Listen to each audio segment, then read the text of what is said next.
Beredar dan viral di media sosial sebuah video yang menunjukkan awan berbentuk manusia di langit Surabaya.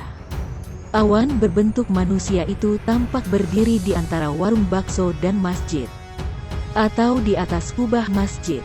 Dalam video tampak pemandangan langit dan awan bergelombang dan memanjang, berbentuk tak biasa. Awan itu menyerupai manusia yang sedang berdiri di atas awan lainnya. Fenomena itu juga sering dikaitkan dengan hal-hal supranatural. Dalam hal ilmiah, fenomena itu disebut dengan pareidolia. Pareidolia bisa disebut sebagai sebuah fenomena ketika melihat pola dari objek-objek yang menjadi penyebab seseorang melihat dari gambaran kabur, seakan-akan menyerupai sesuatu yang signifikan.